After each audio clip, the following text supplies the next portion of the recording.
श्री कृष्णा श्री कृष्णा श्री कृष्णा श्री कृष्णा। गुरुर्ब्रह्मा गुरुर्विष्णु गुरुर्देवो महेश्वरः गुरु साक्षात् परं ब्रह्म तस्मै श्री गुरवे नमः। तस्मै श्री गुरवे नमः।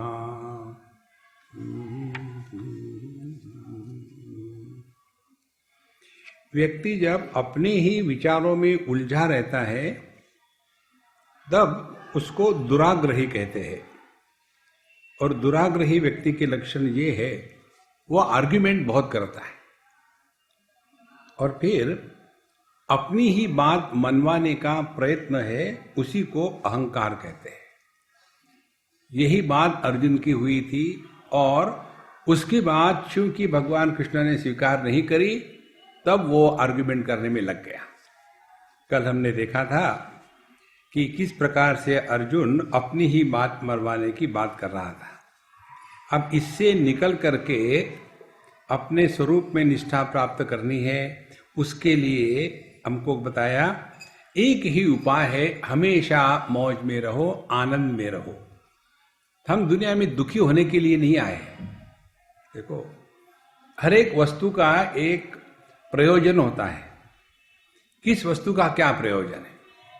जैसे ये जो माइक है, इस माइक का क्या प्रयोजन है कि ये हमारी आवाज आपके पास पहुंचावे, बीच में अपनी आवाज ना ऐड करे। कई बार होता है ना माइक में, इनका माइक अच्छा है। कई बार माइक में ऐसा होता है कि माइक अपनी ही ओंकार करता है बीच में, गम।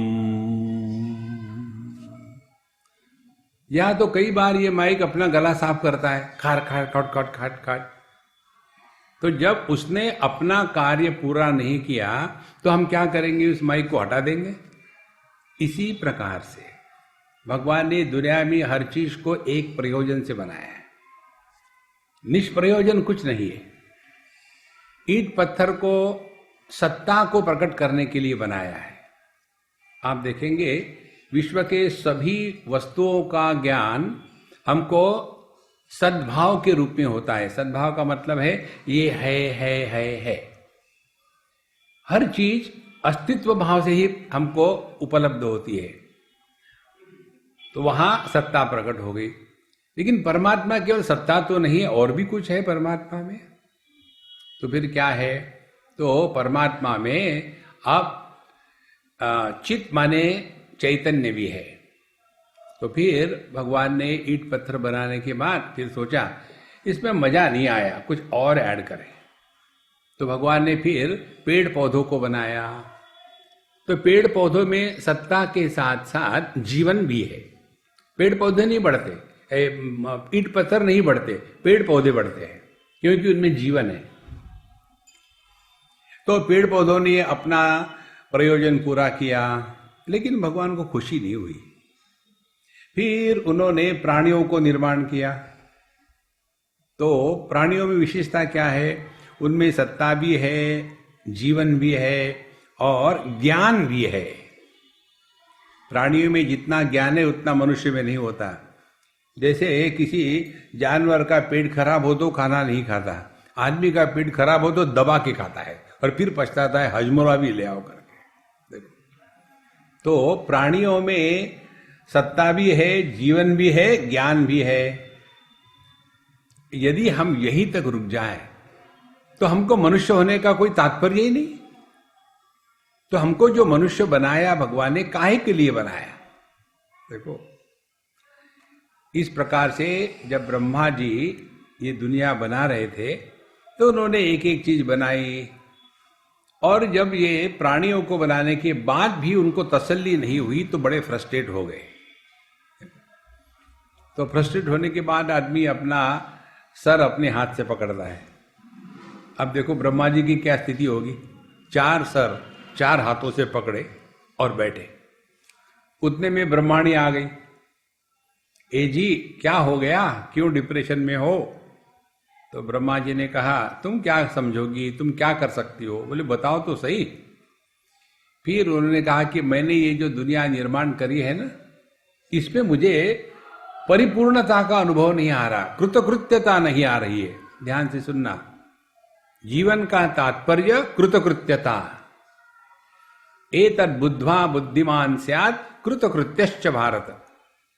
जीवन में कृतकृत्यता नहीं आएगी तो आखिरी दम तक हम परेशान ही रहेंगे। कृतकृत्यता का तात्पर्य क्या है? जब मौत आती है तो मौत को डांट सके हम। लेट क्यों किया, कब से वेट कर रहा हूं, देखो तब जीवन कृतकृत्य हो गया। अब कुछ लूज एंड्स नहीं है, कुछ करना बाकी नहीं, कुछ नहीं करना बाकी नहीं। जो करना था वो कर लिया, जो भोगना था वो भोग लिया, जो पाना था तो पा लिया, जो खोना था तो खो लिया। इसको कहते कृतकृत्यता। तो ब्रह्मा जी को कृतकृत्यता नहीं हुई तो ब्रह्माणी ने कहा कि क्या कारण है। फिर उन्हें बताया, मैंने ये सृष्टि निर्माण करी लेकिन कृतकृत्यता निर्माण नहीं हुई, पता नहीं मैं क्या बनाऊं। तो ब्रह्माणी ने कहा कि मैं बताऊं। तो जैसे ब्रह्माणी ने कहा मैं बताऊं, ब्रह्मा जी बिगड़ पड़े। तुमको क्या आता है? हर एक पति को यही लगता है कि उसकी पत्नी बेवकूफ है, और होती भी है। यदि वो बेवकूफ नहीं होती तो इस बेवकूफ से शादी क्यों करती? समझदार होती तो कोई शादी करती? तो ब्रह्माणी ने कहा कि देखो जी, मैं आपको बता सकती हूं। बोले बताओ, क्या बताना है? बोले किसी को अपने जैसा निर्माण करो ना। केवल एक सर वाला, 4 सर से मैं परेशान हूं। ऐसे लगता है कि विजिलेंस के कैमरे लगे हुए चारों तरफ, एक काफी है। और फिर ब्रह्मा जी ने मनुष्य को निर्माण किया। अब ध्यान से सुनो, मनुष्य में सत्ता है, जीवन है, ज्ञान है, फिर और क्या है मनुष्य की विशेषता? एक ही है, मनुष्य में आनंद पूर्ण प्रकार से प्रकट हो सकता है, पूरी तरह से। तो मनुष्य को निर्माण करने का तात्पर्य, प्रयोजन एक ही है कि हम भगवान जो आनंद स्वरूप है हमारे माध्यम से प्रकट होने दे। देखो, यही एक प्रयोजन है। और यदि हम मनुष्य होने के बाद भी दुखी होंगे तो भगवान कहेंगे बेटा ये तुम्हारा दोष नहीं है, मेरे ही मैन्युफैक्चरिंग में गलती है, तो मैं ये मॉडल वापस बुला लेता हूं। और फिर हमको भगवान बुला लेंगे और यहां शरीर से निकाल करके एक गधे के शरीर में डाल देंगे। अब अखबार खाते रहो। आदमी अखबार पढ़ता है, गधा अखबार खाता है। इसीलिए संतो, जीवन का तात्पर्य एक ही है, केवल आनंद को प्रकट करना। अच्छा, अब हम आनंद को प्रकट कर सकते हैं या नहीं कर सकते, कौन हमको बताएगा? हमको कोई चीज आती है या नहीं आती है, इसका पता कैसे चलेगा? जब हम परीक्षा देंगे तभी ना। हर एक को ऐसा लगता है मुझे सब मालूम है। यदि हमको सब मालूम है तो स्कूल में, कॉलेज में ये परीक्षाएं क्यों रखी है? ये देखने के लिए क्या आपको वास्तव में सब कुछ आता है। और इसी प्रकार से हम सबके जीवन में भगवान परीक्षाएं भेजता है, और ऐसी ऐसी परीक्षा जो परीक्षा में बैठने के बाद फिर भगवान इवैल्यूएट करता है, ये आनंद में है या दुख में है। और परीक्षा के जो पेपर होते हैं वो कठिन होते हैं। इसी प्रकार से अपने जीवन की हर समस्या को आध्यात्मिक परीक्षा के रूप में ले ले, हर समस्या को। देखो, यदि कोई पति कहे कि मैं बड़ा खुश रहता हूं, क्या भाई कारण है? मेरी पत्नी बड़ी अच्छी है, बिल्कुल परेशान नहीं करती। तो फिर तुम्हारा क्या कंट्रीब्यूशन है? पत्नी यदि खुखार हो और फिर भी आप प्रसन्न हो, तब तो विशेषता है ना। इसी प्रकार से जीवन में जितनी भी हमारी कठिनाई आएगी, समझ लेना हमारी भिन्न भिन्न परीक्षाएं चल रही है। तभी व्यक्ति की असलियत पता चलती है, हम कितने गहरे पानी में है। देखो महाराज, सब कुछ ठीक ठाक है और इसीलिए हम प्रसन्न है, तो कौन सी खास बात है? इसीलिए हमारे जीवन में बहुत ही समझदारी के साथ परमात्मा अनेक समस्याएं भेजता है, जैसे भगवान ने अर्जुन के जीवन में समस्या भेजी थी। इतने सालों तक अर्जुन भगवान के साथ था। आपको सबको पता है, युद्ध के समय भगवान श्री कृष्ण की उम्र 89 साल की थी। नवाब की क्या कहते हैं हिंदी में, 89 साल की थी युद्ध के समय। अर्जुन की उम्र थी 86 साल की। बुढ़ाओ लोग ही झगड़ा करते, देखो, जवान लोग नहीं झगड़ा करते। और जो जवान बुढ़ाओं के चक्कर में पड़े वो यही सीखते कि झगड़ा करो और कुछ नहीं है। तो इतने सालों तक अर्जुन भगवान के साथ रहा, जाना, लेकिन हमेशा उन्होंने भगवान को क्या समझा? हे कृष्ण, हे यादव, हे सखेती। भगवान की भगवत्ता उसने कभी पहचानी नहीं। ध्यान से सुनो, हम अन्य की भगवत्ता इसीलिए नहीं पहचान सकते क्योंकि हमने अपनी भगवत्ता नहीं पहचानी। देखो संतो, दुनिया में हम वही देखते हैं जो हमने अपने आप को देखा है। हमने यदि अपने आप को पैसे के साथ जोड़ा है और हमने समझ लिया कि हम अमीर है, तो हमारे लिए दुनिया क्या होगी? अमीर और गरीब। मैंने यदि देह के साथ अपने को जोड़ के रखा है कि मैं पुरुष हूं, तो दुनिया क्या हो गई? पुरुष और स्त्री। यदि मैंने अपने आप को सन्यासी मान के रखा है, तो दुनिया क्या होगी? सन्यासी गृहस्थ। देखो संतो, यदि हमने अपने आप को परमात्मा स्वरूप पहचान लिया है, तो दुनिया भी परमात्मा स्वरूप ही दिखेगी। पापी सर्वत्र पापम आशंकते। पापी व्यक्ति को हर जगह पाप ही दिखता है, भगवान का दर्शन नहीं होता। देखो, अमेरिका की बात है, 2 जवान एक दूसरे के गले में हाथ डाल करके घूम घाम करके एक मॉल में चल रहे थे, और एक एनआरआई बुढ़ाओ अपने लड़के के पास गया था, यूपी का ही होगा वो, और उसके पुत्र ने कहा कि देखो पापा जी, अब हम दोनों चले जाते काम पर, दिन भर आप क्या करोगे, इसीलिए आपको इस मॉल में छोड़ देते हैं, पैसे दे दिए कि आपको जो खाना पीना है, चाय कॉफी करो, फिर अब शाम को ले जाएंगे आपको। अब ये बुढ़ाऊ जाके बैठे रहे, मॉल में घूमते थे। पहली बार यूपी के बाहर जो आदमी निकला, फिर यूपी में वापस आना नहीं चाहता। तो वहां जब गए तो वहां की चकचकाहट देखी, सब चीजें देखी, कभी कोई चीज देखी ही नहीं थी। और अपने हिंदुस्तानी आदमी दूसरे के बारे में जानने की बहुत आवश्यकता, और दूसरा क्या करता है हमको क्या लेना देना है। तो इस बुढ़ाओं ने, वहां एक व्यक्ति बैठे थे, कहा देखो दोनों लड़के कैसे चल रहे हैं, ये कोई चलने का तरीका होता है? हमारे इंडिया में ऐसे नहीं चलते। तो उसने कहा वो दोनों लड़के नहीं है, वो भाई बहन है, कपड़े एक जैसे है लेकिन भाई बहन है। तो उसको बोला, आपको क्या मालूम, आप क्या उसके बाप हो?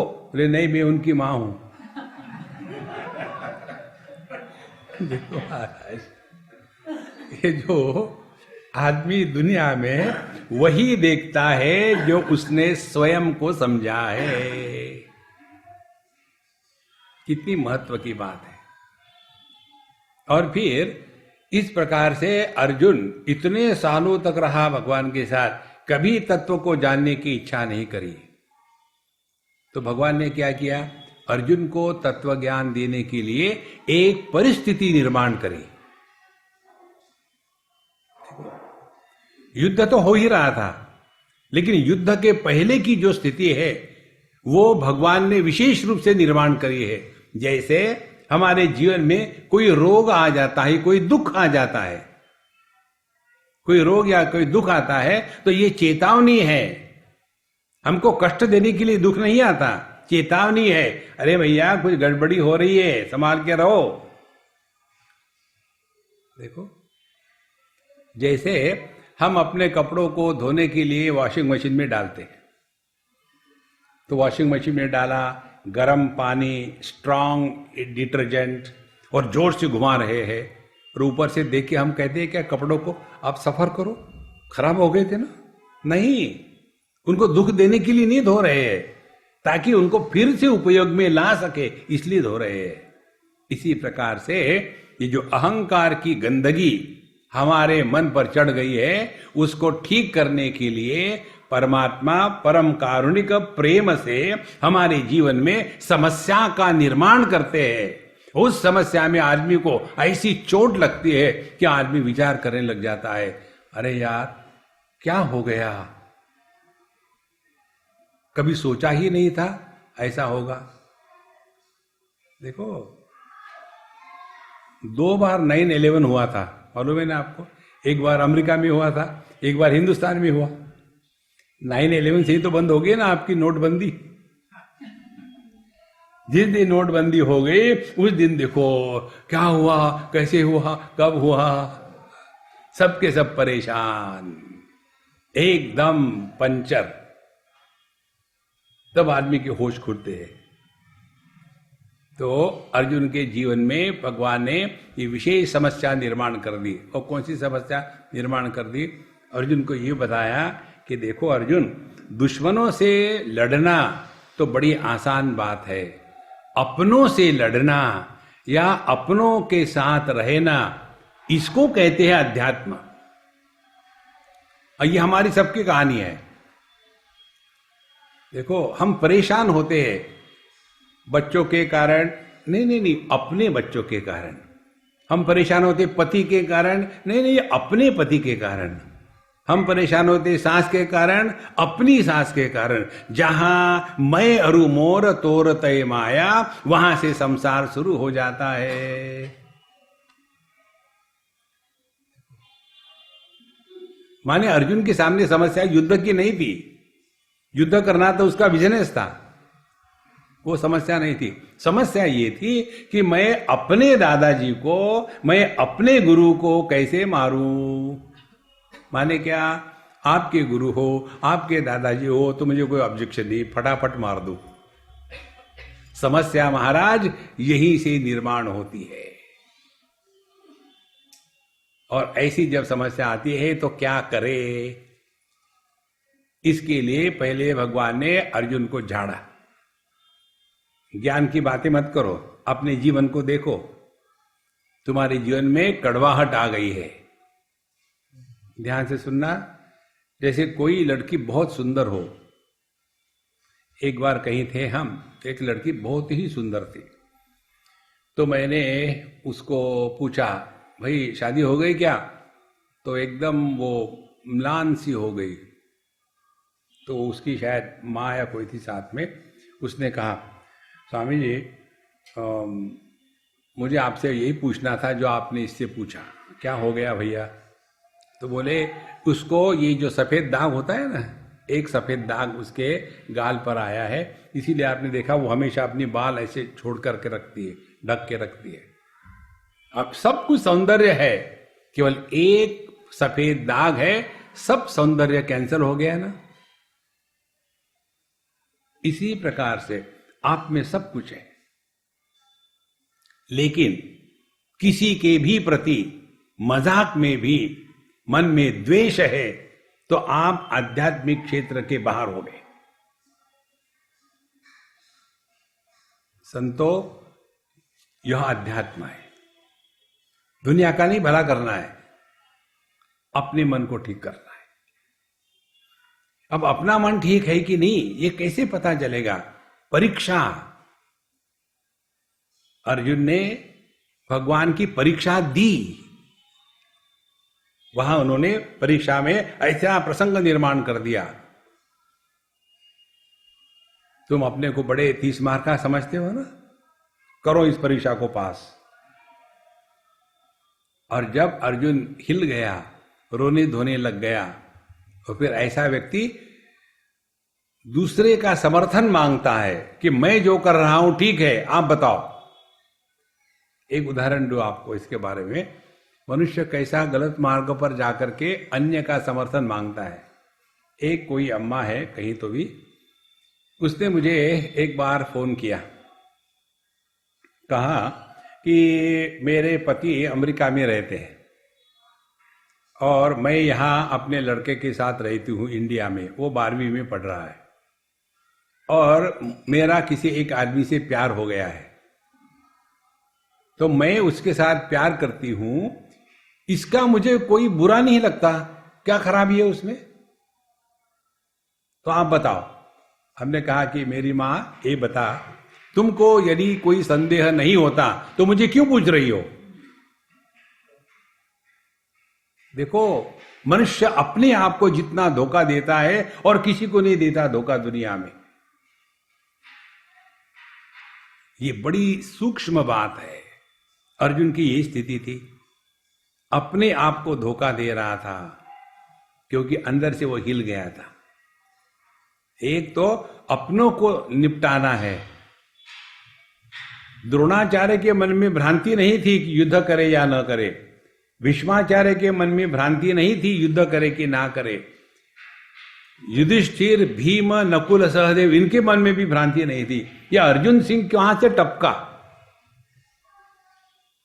देखो संतो, इसलिए कि अर्जुन भगवान का असीम भक्त था। जो अपना है उसी को डांटेंगे ना, पराये को थोड़ी डांटते हैं। तब अर्जुन को भगवान ने द्वितीय अध्याय में खूब लताड़ा। क्लैब्यम मास्मा गम पार्थ क्लिमता को प्राप्त मत हो। और फिर उन्होंने अर्जुन को ज्ञान देना प्रारंभ कर दिया। और ज्ञान की बात क्या है, ध्यान से सुनना। एक बहुत ही सिंपल बात है, आपको बतावे। अध्यात्म माने कॉमन सेंस और कुछ नहीं। देखो, जैसे जो खाने से हमारा पेट बिगड़ता है वो नहीं खाना चाहिए, कुत्ते को भी मालूम होता है। ये कॉमन सेंस तो है। जिस प्रकार का व्यवहार करने से हमको दुख होता है वो व्यवहार ना करें, इसमें कौन सी अकल लगती, इसमें कौन सा अध्यात्म है। जिसके कारण हमारे मन में विक्षेप निर्माण होते हैं, उस कारण से अपने आप को बचावे। यही तो कॉमन सेंस है। पूरा जीवन जो हम जीते हैं शरीर से नहीं जीते, शरीर में जीते हैं, लेकिन जीते हैं मन से। सुख दुख की अनुभूति शरीर में नहीं होती, मन में होती है। एक बार हमारे पैर को, अंगूठे को कुछ तो भी हो गया था, ऐसे एक लड्डू के जैसा लाल लाल बाहर निकल आया था। तो एक डॉक्टर आकर के जब हमको नमस्कार किए तो उन्होंने पूछा, स्वामी जी आपके पैर को क्या हो गया है। तो हमने कहा ये विजडम टो निकल रहा है। लोगों को विजडम टूथ होता है, हमको विजडम टो आया है। बोले मजाक की बात नहीं है, ये गड़बड़ी होगी, इसका ऑपरेशन करना चाहिए। ठीक है, हम कर लेंगे। बोले चलो मैं करता हूँ, मैं सर्जन हूँ। चलो फिर हम गए उनके क्लिनिक में, ऐसे कुर्सी पे बैठे। हमने कहा कहाँ लेट जाओ। बोले लेटने की जरूरत नहीं, आप यहीं बैठे रहो, ये सामने जो स्टूल है उस पर पैर रख दो। मैंने पैर रख दिया। उन्होंने लोकल एनेस्थीसिया दिया उस टो को, बड़े अंगूठे को। और 15 मिनट के बाद पूछा, हाँ आप कैसे लगता है। मैंने क्या लगना है, कहाँ लगना है, क्योंकि वहाँ एनेस्थीसिया हो गया था।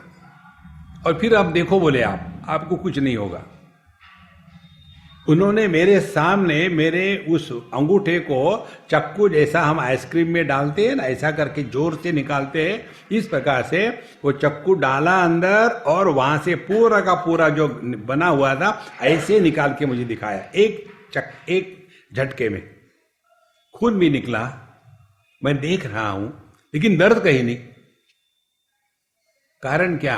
क्योंकि जो हमारा अंगूठा था वो मेडिटेशन में था, उसको कहते केमिकल मेडिटेशन। वहां दर्द नहीं हो रहा था। उस दिन हमको ये बात समझ में आई कि जीवन के सुख दुख शरीर में नहीं होते, मन में होते। तो जितने भी हमारे जीवन के अनुभव है वो केवल मन में होते हैं।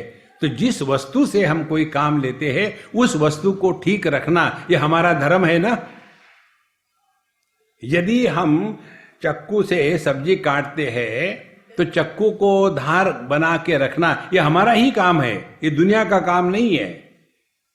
इसी प्रकार से यदि हम इस दुनिया में अपने मन के माध्यम से जी रहे हैं तो इस मन की देखभाल करना ये हमारा आध्यात्मिक कर्म है।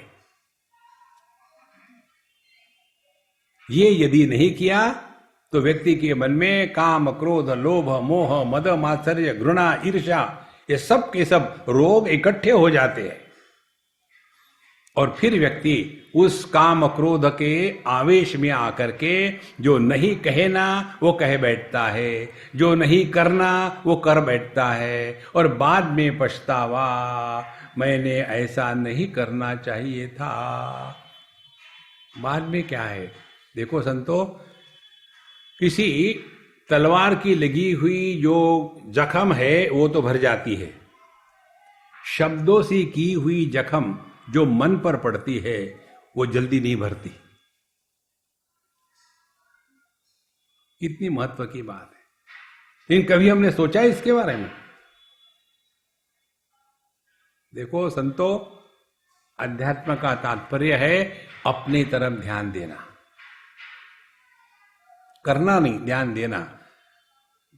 और इसी के लिए जब अपनी तरफ ध्यान होता है तो क्या अनुभव हमें उस समय हम प्रसन्न रहते, आनंद में रहते। जब अन्य की तरफ ध्यान होगा तो काम, क्रोध, लोभ, मोह, भय सब कुछ निर्वाण हो जाएगा। जब अपनी तरफ ध्यान है तो सब कुछ गायब। जैसे गहरी नींद में अन्य की तरफ ध्यान होता ही नहीं, तो वहां काम नहीं, क्रोध नहीं, लोभ नहीं, भय नहीं, ईर्ष्या नहीं, द्वेष नहीं, कुछ भी नहीं। फिर क्या है? आनंद ही आनंद है। तो गहरे नींद का जो आनंद है वो किसी वस्तु से, व्यक्ति से, भोग से, पैसे से, आदर से, सत्कार से मिला हुआ आनंद नहीं है। वो अपना ही आनंद अब बाहर आकर के हमको आनंदित कर रहा है। देखो संतो, ये सिद्धांत बताने के लिए भगवद गीता का अध्ययन करना है। और जैसे जैसे आप सूक्ष्मता से चिंतन करोगे तब पता चलेगा। भगवान ने यही बात बताई कि देखो अर्जुन, तुम समझदारी की बात तो करते हो लेकिन हो बेवकूफ। समझदार कौन होता है? गतासून गतासूश्च नानुशोचन्ति पंडिता। पंडित माने समझदार, ज्ञानी वो है जो जब कोई मरता है या नहीं मरता दोनों ही समय वो दुखी नहीं होता। और अज्ञानी व्यक्ति दोनों कारण से दुखी होता है। कोई मरता है तो दुखी है, कोई मरता नहीं तो भी दुखी, ये मरते भी नहीं उसके कारण भी दुखी है। देखो महाराज, इसीलिए आनंद गीता का तात्पर्य है किसी भी कारण से अपने को दुखी होने को जस्टिफाई मत करना। Don't justify you are miserable. No, भगवान ने एक ही प्रयोजन से हमको बनाया है कि हमारे माध्यम से वो प्रकट हो सके। केवल आहार, निद्रा, भय, मैथुनंच, यही 4 बातें हमारे माध्यम से प्रकट होगी तो भगवान बताएंगे कि भैया गलती तुम्हारी नहीं, गलती मेरी है। तो हमारे अवतरण का एकमात्र प्रयोग हम आनंद को प्रकट कर सके। अब आनंद को कैसे प्रकट कर सके उसका एक ही उपाय है और वो है समझदारी। दूसरा कोई उपाय नहीं। बाकी आप कुछ भी करते रहो, टाइम पास हो जाएगा, लेकिन समझदारी आनी चाहिए। जो ना समझ है वही दुखी है, जो समझदार है वो कभी दुखी नहीं है। तो ये हमको समझदार बनाने के लिए भगवान के शब्द है गतासून गतासूश्च नानुशोचन्ति पंडिता। तो पहला भगवद गीता का उपदेश जीवन में कोई भी समस्या कितनी भी भयानक आ जाए, दुखी होने से इनकार करो। ध्यान से सुनना, दुख का कारण हम किसी अन्य को बता सकते हैं, और हम सब में डिफॉल्ट सेटिंग्स है, जैसे अपने फोन में होते हैं, लैपटॉप में होती है डिफॉल्ट सेटिंग।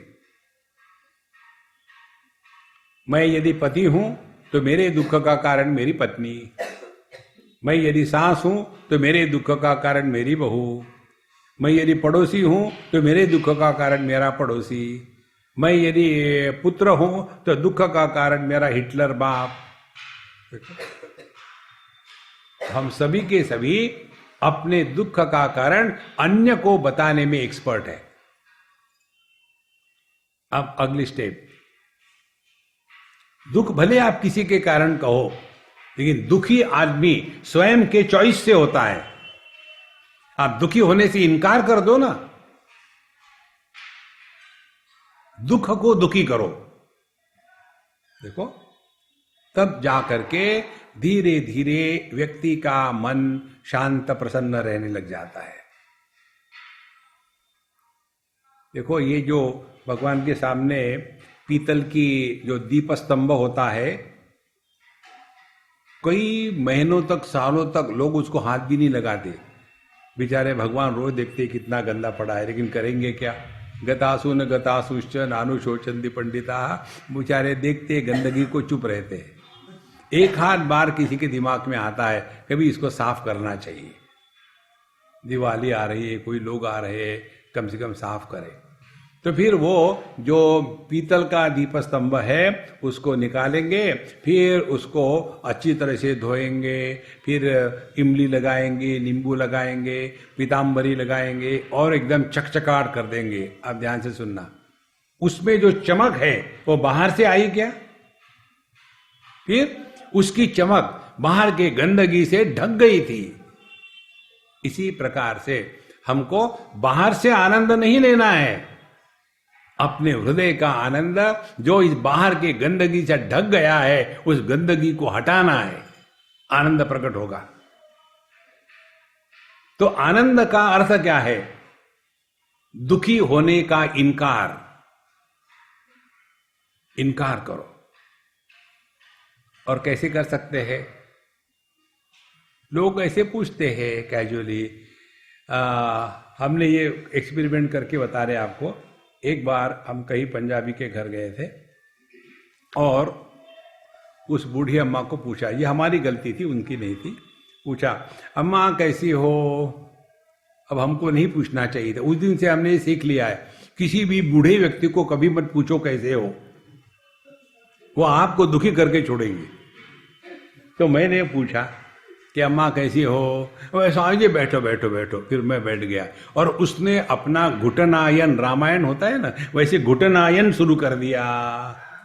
स्वामी जी क्या बताऊं, आज सुबह जब मैं खटिया से नीचे उतर रही थी, जो मेरे पैर में मोच आ गई और इतना दर्द होने लग गया, और फिर वो दर्द धीरे धीरे ऊपर की तरफ चढ़ रहा था, और उनका बोलने का और बताने का इतना बेस्ट उपाय था कि सुनते सुनते मुझे दर्द होने लग गया।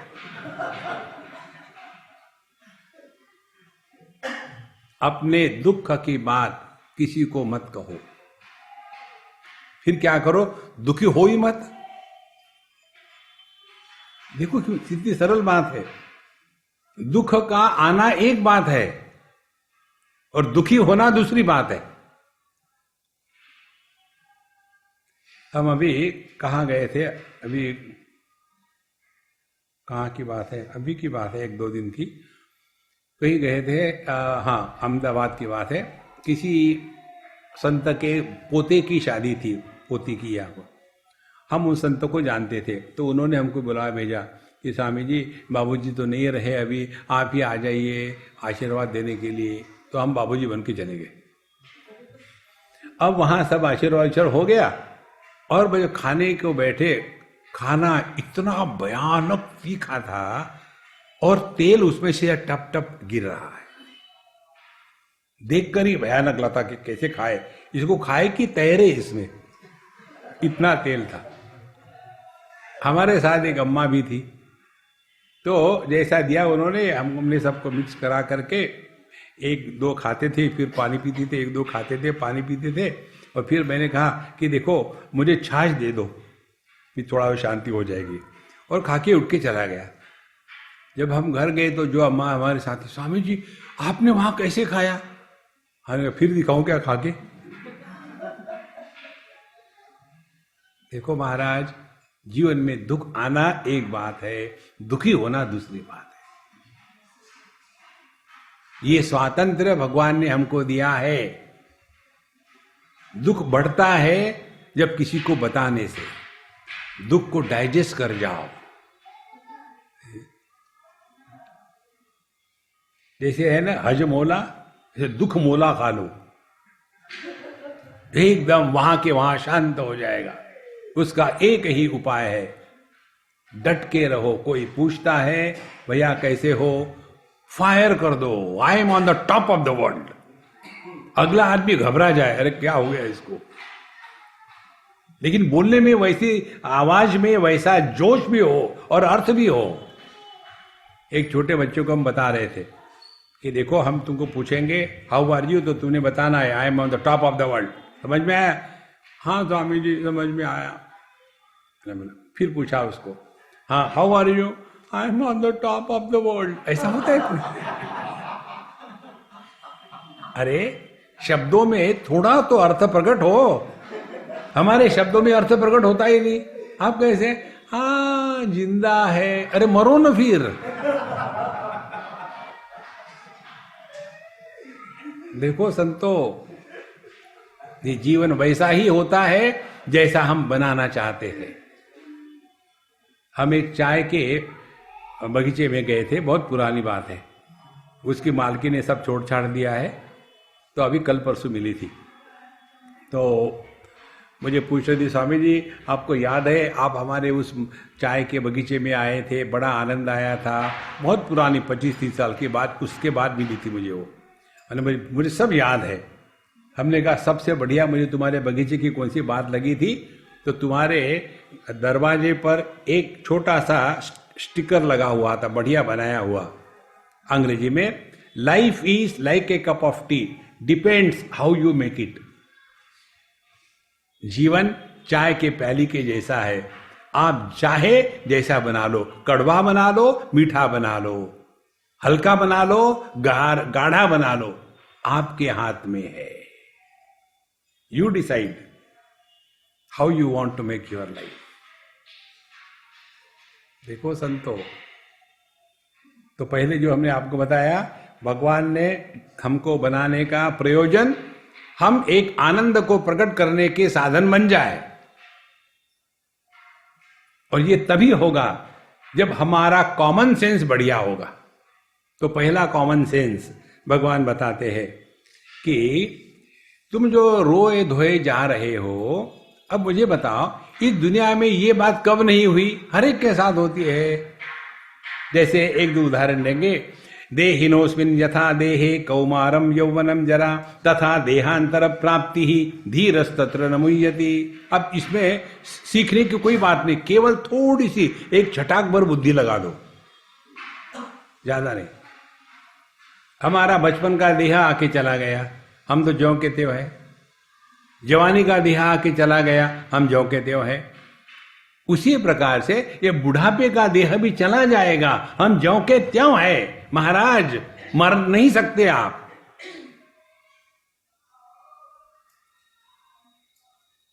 अब इसमें कौन सी अकल है मुझे बता?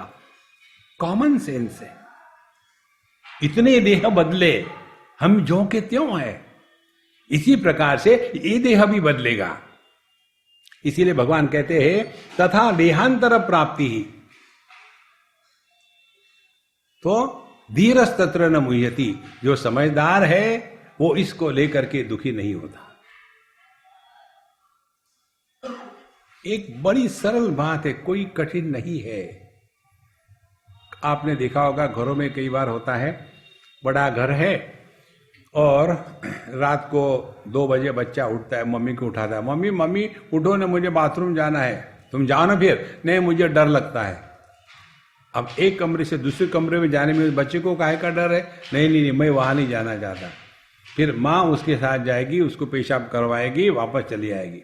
अब दोनों के ज्ञान में देखो क्या फर्क है। बच्चे के लिए मैं कहीं दूसरे जगह जा रहा हूं, एक कमरे से निकल के दूसरे कमरे में। माँ के लिए चाहे कोई भी कमरे में चले जाए, मैं एक ही घर में हूं। इसी प्रकार से प्रभु के दृष्टि से देखो, चाहे बालक का देह रहे तो भी मैं हूं, जवान का देह है तो भी मैं हूं, मध्यवयीन देह है तब भी मैं हूं, बुढ़ापे का देह है तब भी मैं हूं। इतने देह बदले तो मुझे कुछ हुआ नहीं, तो ये बुढ़ापे का देह बदलेगा तो मुझे क्या होगा? देखो महाराज, हम आपको दुखी नहीं होने देंगे, ना जीने देंगे ना मरने देंगे। ना जीने की तमन्ना है, ना मरने का इरादा है। केवल रहो मौज में, यही जीवन का अंतिम सत्य है। एक ने मुझे पूछा, स्वामी जी अब मुझे भगवान के दर्शन कब होंगे? हमने कहा यार कल्पना करो मैं भगवान हूं, मेरा दर्शन हो गया, अब क्या करोगे?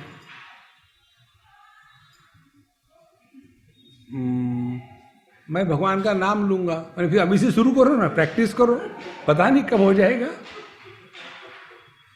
इस चक्कर में मत पड़ो। भगवान का दर्शन का तात्पर्य आपके माध्यम से परमात्मा प्रकट हो गए। बिजली का दर्शन करना है तो उसमें उंगली डालने की जरूरत है क्या? बल्ब लगा दो ना, दर्शन हो जाएगा। और दर्शन किसका होगा? बिजली का नहीं होगा, बिजली के प्रकटीकरण का, कि बिजली है। बिजली का अनुभव केवल सत्ता रूप से होता है, बिजली का रूप नहीं, रंग नहीं, स्वाद नहीं, कुछ भी नहीं है। इसी प्रकार से अपने स्वरूप का दर्शन केवल अपने होने का भान मात्र है। और जहां अन्य हो गया निर्माण, वहां से संसार शुरू हो गया। द्वितीयात् वही भयम भवति, जहां अन्य है वहीं से संसार और भय शुरू हो गया। एक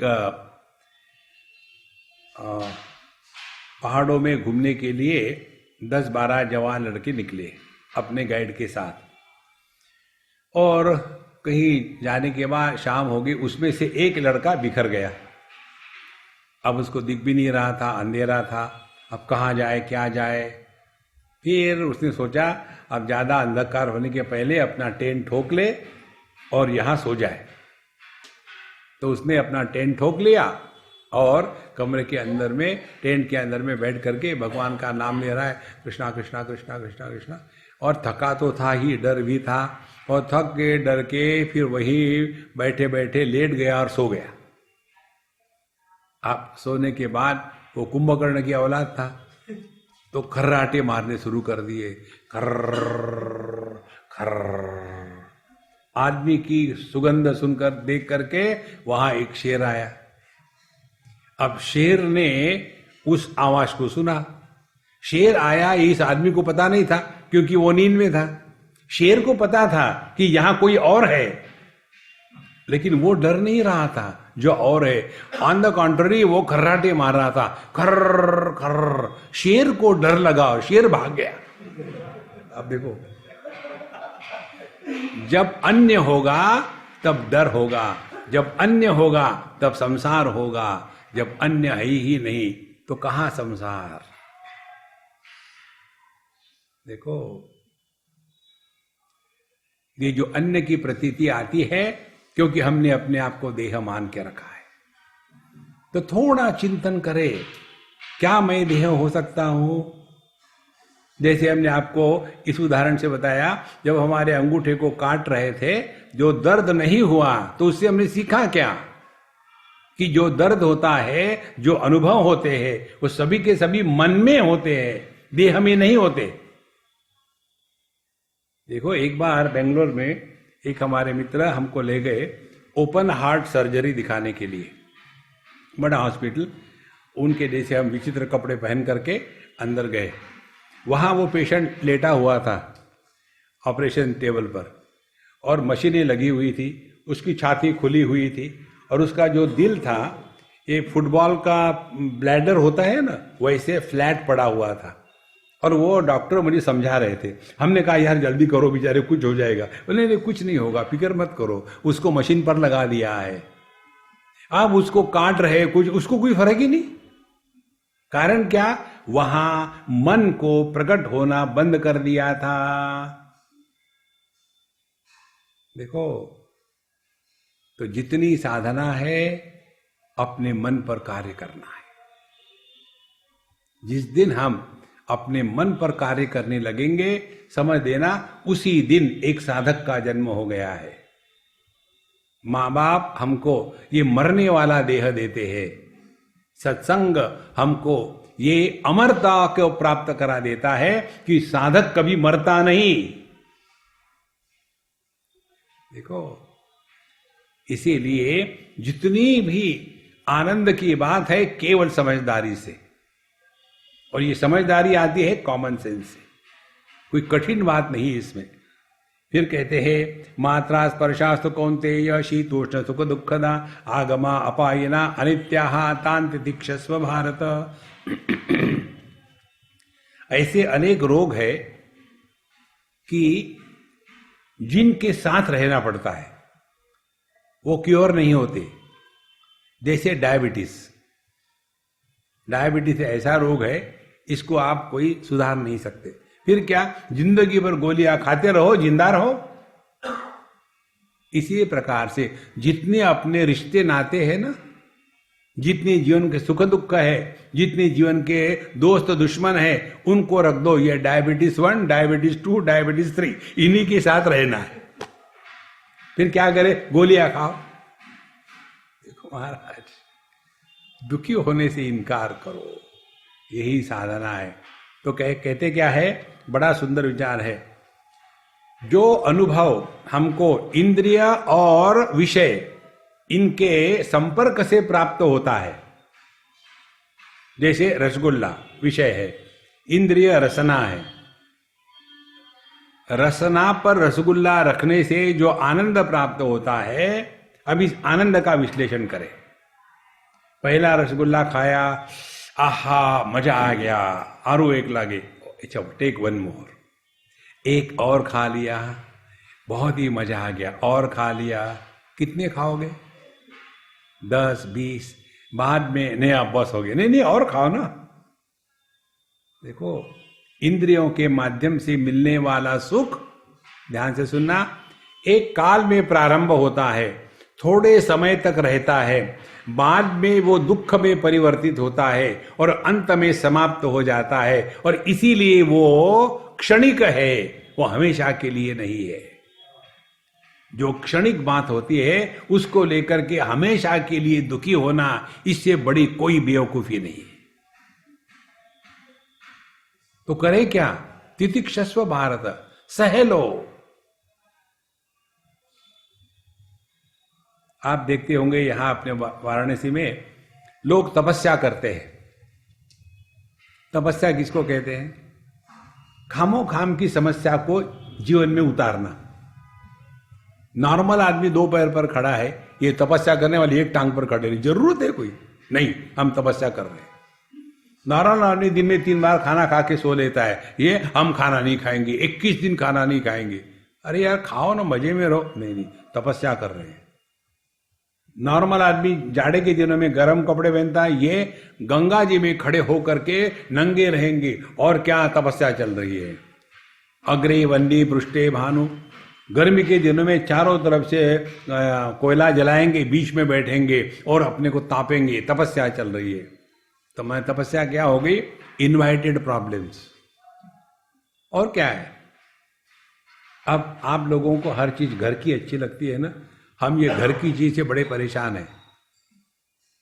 कई जगह हम जाते हैं ना, स्वामी जी ये हमारे घर का आम है, स्वामी जी ये हमारे घर की वस्तु है, ये हमारे घर का अचार है। अच्छी बात है। तो आपको तपस्या करने के लिए जंगल में जाने की जरूरत नहीं, घर की तपस्या। पत्नी के साथ रहते हुए भी प्रसन्न रहो, इससे बढ़कर के क्या तपस्या हो सकती? देखो, जैसे कठिनाई आई शुरू कर दो, अरे तपस्वी पैदा हो गया, तपस्या शुरू करो। तपस्या माने क्या? जीवन में कष्ट आने के बाद भी दुखी नहीं होना, इस प्रयत्न को कहते हैं तपस्या। और इसी शक्ति को कहते हैं तितिक्षा। तान तितिक्षस्व भारत। तितिक्षा माने दुख सहन करने की शक्ति। इसीलिए कहते हैं ना, स्त्री को शक्ति कहते हैं। फिर पुरुष को क्या कहते हैं? सहन शक्ति। तो ये शक्ति और सहन शक्ति, इन दोनों के मिलाप को संसार कहते हैं। वहां केवल तपस्या ही होती है।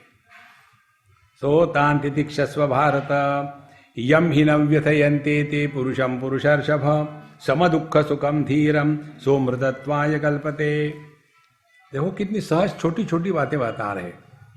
जीवन में आने वाले दुख के कारण जो दुखी होने से इनकार करता है, वही अपने आध्यात्मिक जीवन में प्रगति कर रहा है। जिसके जीवन में दुख नहीं होते ना, वो महादरिद्री है। जीवन में दुख आना ये भगवान का अनुग्रह होता है।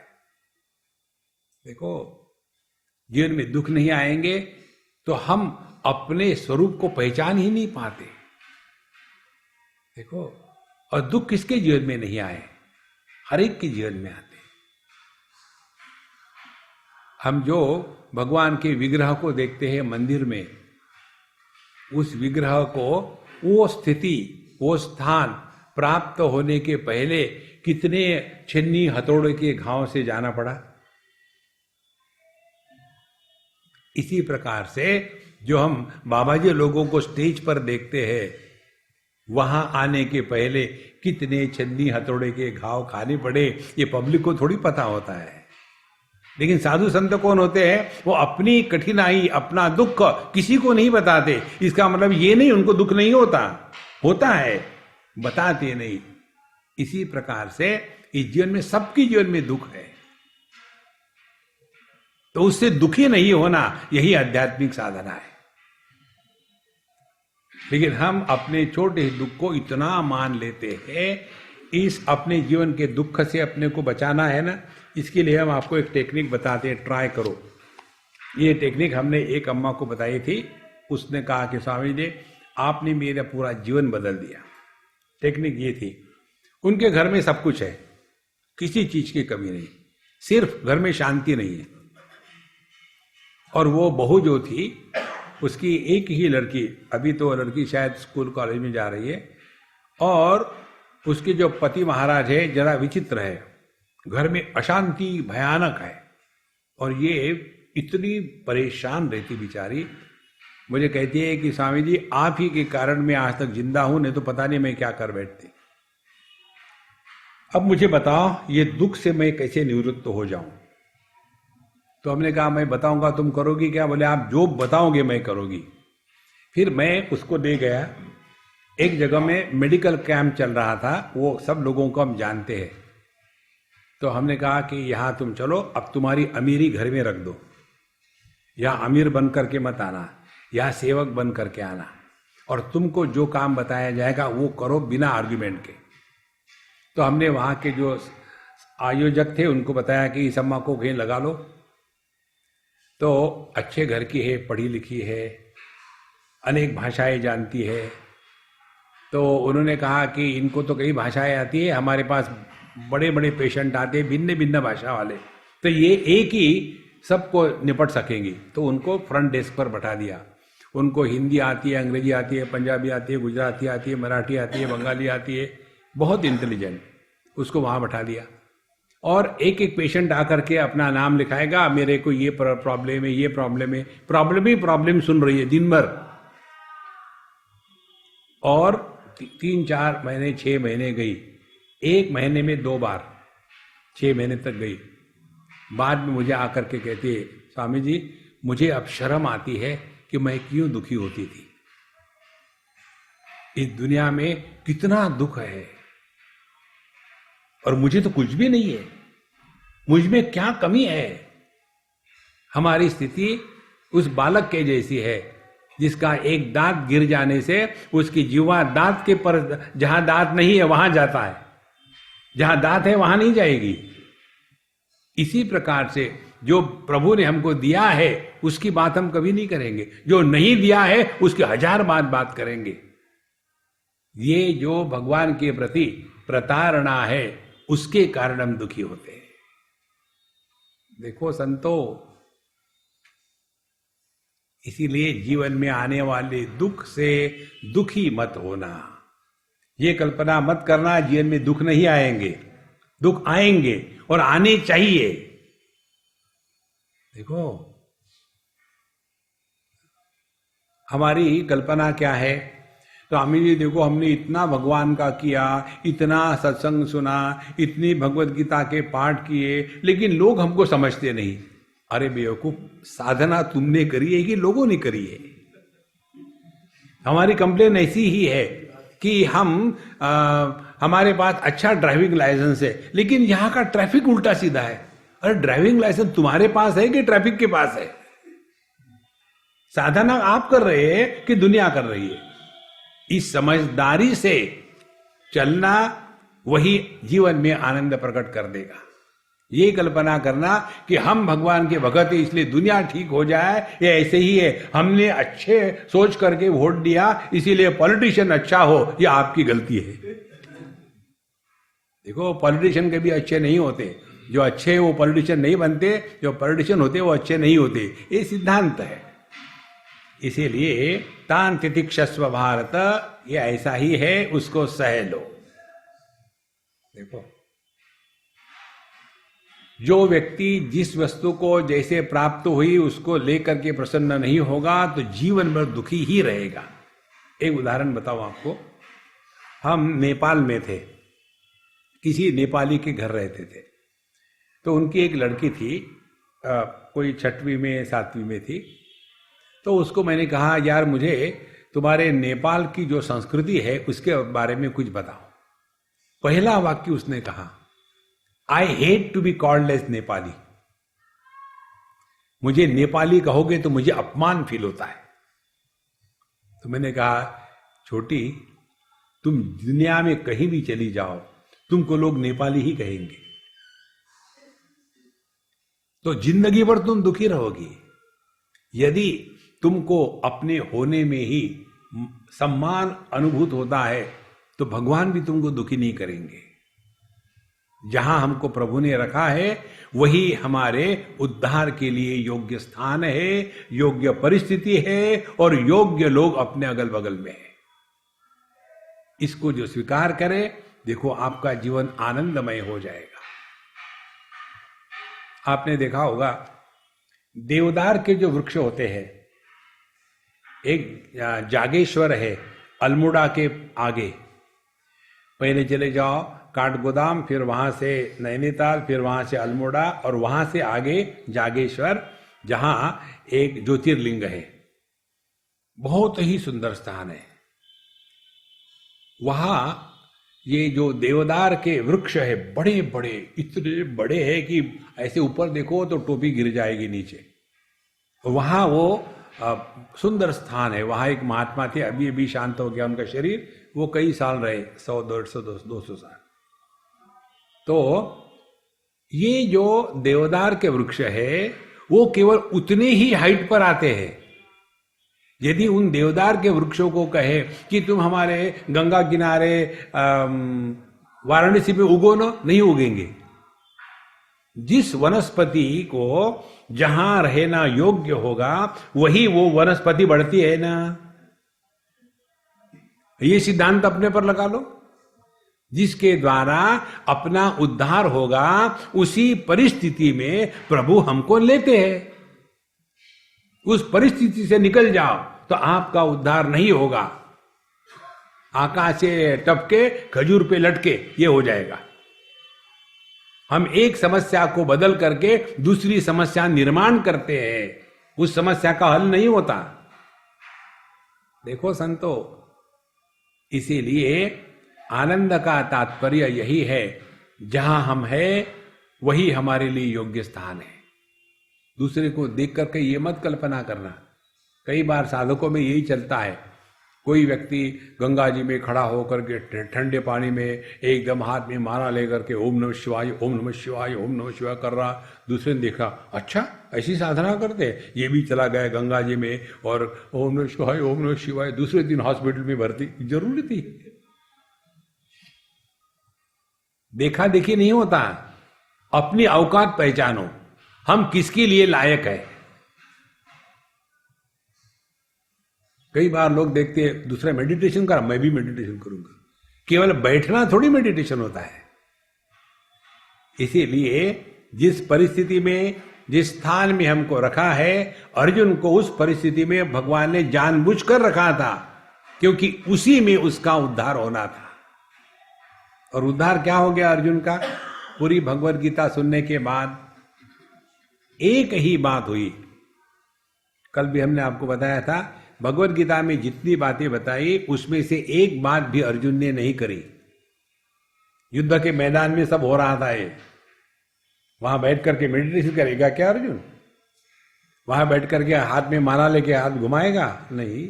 वहां दान धर्म करेगा? कुछ नहीं किया उसने। फिर हुआ क्या? केवल एक ही बात हुई, उसकी अपने बारे में जो गलत धारणा थी वो गलत धारणा ठीक हो गई। जहां गलत धारणा ठीक हो गई वहां सब समस्या समाप्त हो जाती है। अब मुझे बताओ, किस टीचर को यह पता नहीं है कि उसका क्या धर्म है? किस पिता को यह पता नहीं है कि उसका क्या धर्म है? लेकिन जब पिता पीता है तब सब भूल गया। देखो संतो, तो समस्या निर्माण होती है जब हम अपने आप को नहीं पहचानते, हम किस समय क्या है। ये जो एक्सीडेंट होते हैं ना कारों के वगैरह, उसका यही कारण है।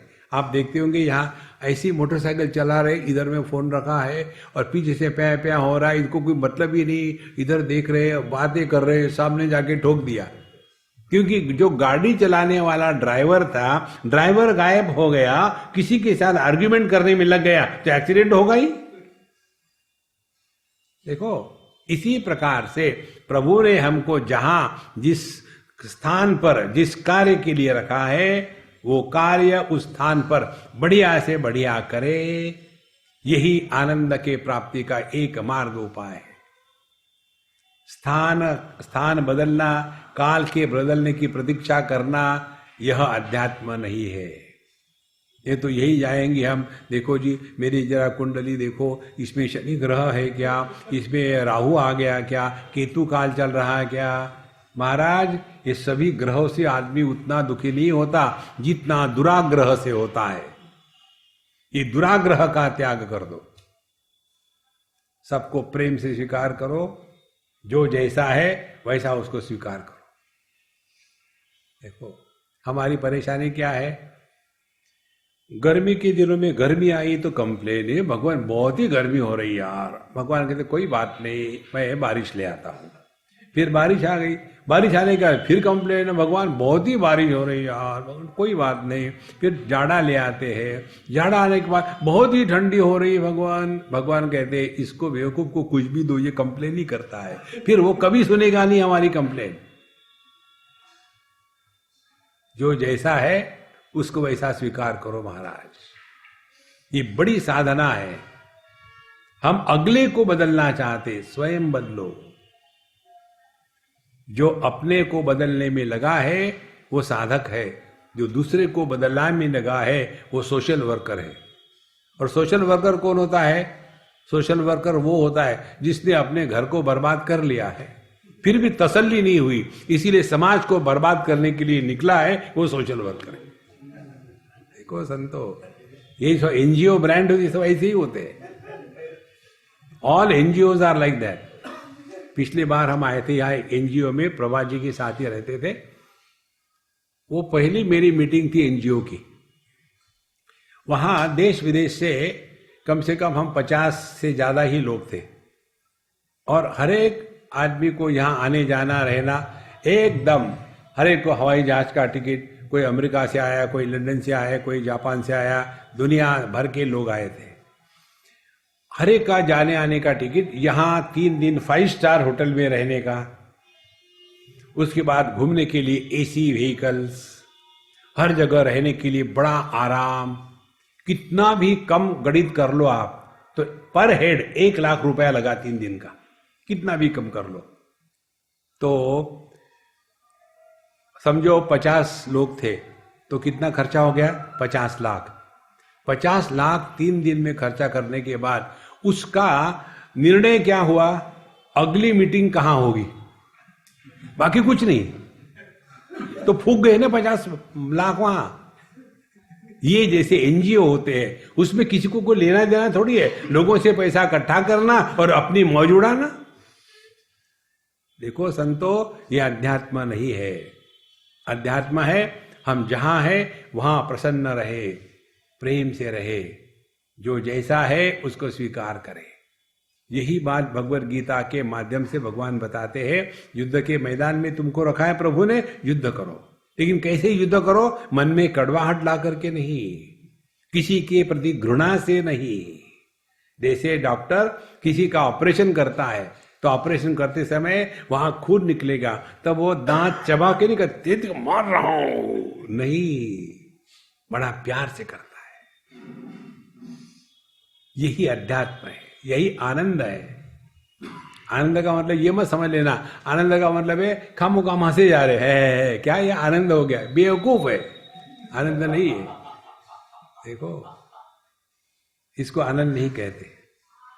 आपने देखा होगा, यहां भी होगा, ये लाफिंग क्लब होगा ना, ये लाफिंग क्लब को ज्वाइन करने वाले जीवन में हमेशा दुखी रहते हैं और इसीलिए वो लाफिंग क्लब में ज्वाइन हो जाते हैं। ये लाफिंग क्लब का नहीं है, ये क्लब के लोग बड़े मुश्किल से हंसते हैं, ये बिना मुश्किल से हंस रहा है, ये लाफिंग क्लब वाला नहीं है। लाफिंग क्लब वाले जिंदगी में दुखी रहे, फिर बुढ़ापे में उनको लगता है अरे यार सभी हंसते, हम भी हंस के देखे, और फिर लेकिन हंसने को शर्म आती है ना, सबके सामने कैसे हंसे? गुस्सा कर सकते हैं सबके सामने, हंसेंगे कैसे? और फिर ये बगीचे में सुबह सुबह जब पब्लिक सो रही होती तब ये सब इकट्ठे हो जाते। बुढ़ाओं को वैसे भी नींद नहीं आती, सुबह जगने का प्रॉब्लम है नहीं, और इकट्ठे हो गए। ये हमने भोपाल में देखा, हम सुबह में वॉक करने को जाते थे, चारों तरफ से ऐसे 8-10 लोग थे, सबके मध्य प्रदेश बढ़े हुए हैं और ऐसे खड़े हैं।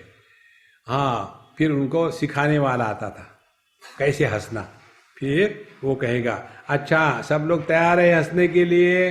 वो भी हाँ नहीं कहेंगे, शरीर ही भयानक है। फिर उसके बाद मैं 3 बार तालियां बजाऊंगा, ठक ठक ठक, फिर आप लोगों ने करना हा हा हा। ऐसा कभी हंसना होता है? और वो 3 बार तालियां बजाता, ठक ठक ठक हा हा हा, फिर एक बार और ठक ठक ठक हा हा हा। अब ये करते करते वो भूल गए, उनके डेंचर बाहर निकल आके गिर गई, स्वाहा, सबकी डेंचरें गिर गई। और फिर अरे बाप रे डेंचर गिर गई, अब क्या करें? अब सवाल ये है कौन सी डेंचर किसकी है, सब मिक्स हो गए। देखो महाराज, इसको आनंद नहीं कहते, इसको बेवकूफी कहते। आनंद वो है ना किसी से शिकवा है ना किसी से गिला है, ये आनंद है। लिविंग एट 0 कंप्लेंट लेवल, जो जैसा है स्वीकार करो, प्रेम से, जबरदस्ती से नहीं। देखो, मजबूरी का नाम महात्मा गांधी मत रखना। देखो, ये जो जीवन की प्रणाली है, ये किस प्रकार से हो सकती है, अर्जुन के माध्यम से भगवान हमको बताते हैं। इसीलिए यम हिनम व्यथयन्ते ते पुरुषम पुरुषर्षभ सहा सम दुख सुखम धीरम अमृतत्वाय कल्पते। वही व्यक्ति सुख दुख को समान लेता है, थोड़े गम है थोड़ी खुशियां, ये जीवन है। हर एक के जीवन में सुख दुख आते हैं। सुख दुख से निवृत्त होना है तो 2 उपाय है, या तो अपने को समझो नहीं तो मरो। मरना भी क्या, ऐसे मरो कि दूसरी बार मरने की नौबत ना आए, और जन्म भी क्या, ऐसे जन्मो कि दूसरे बार जन्म लेने की परेशानी ना हो। तब जाकर के जीवन में आनंद प्रकट हुआ है। और ये आनंद हम सबके लिए उपलब्ध है यदि हम चाहे तो। ओम पूर्णमदः पूर्णमिदं पूर्णात् पूर्णमुदच्यते पूर्णस्य पूर्णमादाय पूर्णमेवावशिष्यते। ओम शांति शांति शांति। हरि ओम। श्री गुरुभ्यो नमः। हरि ओम।